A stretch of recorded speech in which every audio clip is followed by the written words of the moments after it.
Hi,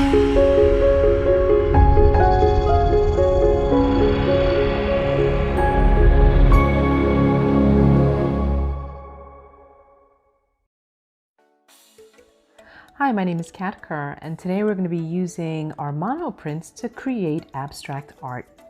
Now, abstract art does not attempt to represent any one particular reality, but it does use shapes and forms and colors and textures to tell a story.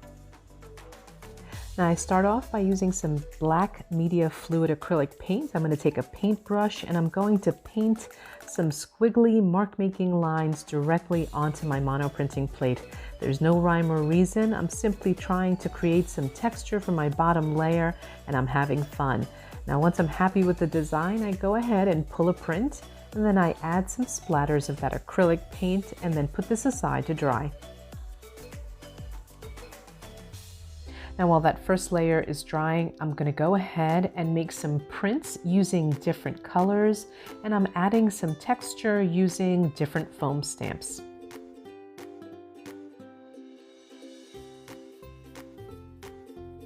Now I'm picking out about 4 or 5 different colors that I want to use in my piece, and I'm going to take these prints and I'm going to cut them up into little pieces, and I'm going to use them as the paint for my abstract art piece.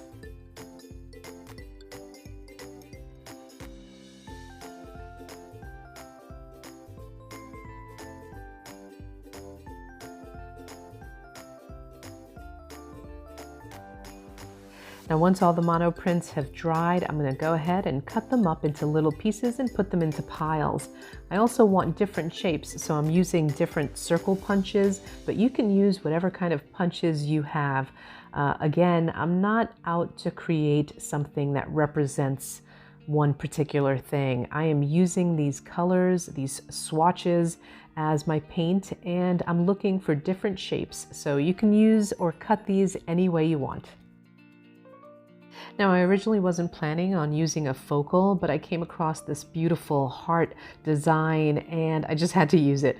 So my bad, but I actually really like the way it looks. And so once I have all of my little cutout pieces, I go ahead and audition them on my background.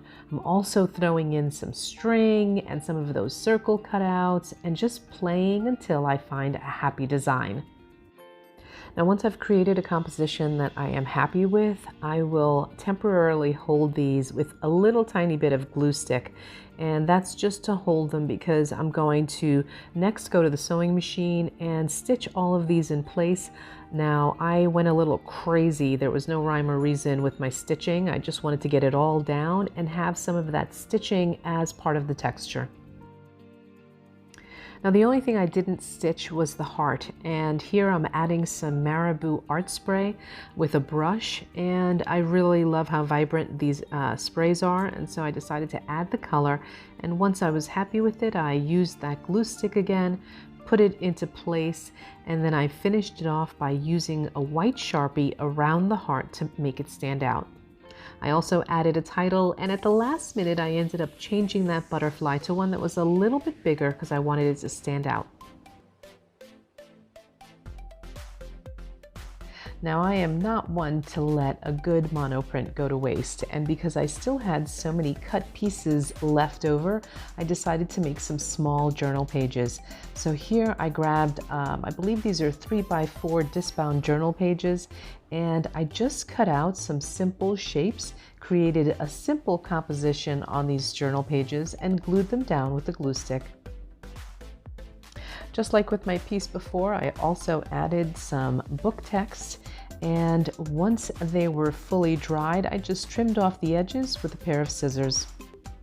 Now here I'm adding some watercolor to the pages, and I'm not being too careful about it. I'm just loosely coloring the page, and I'm not making sure that I cover each and every piece. I'm just loosely adding the color and having fun.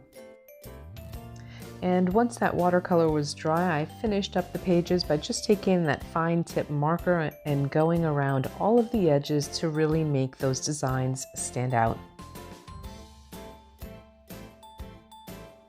Well, I hope that you've enjoyed watching this tutorial, and remember, monoprints make excellent backgrounds, but they also work great when you're creating abstract art or simple focals on your journal pages.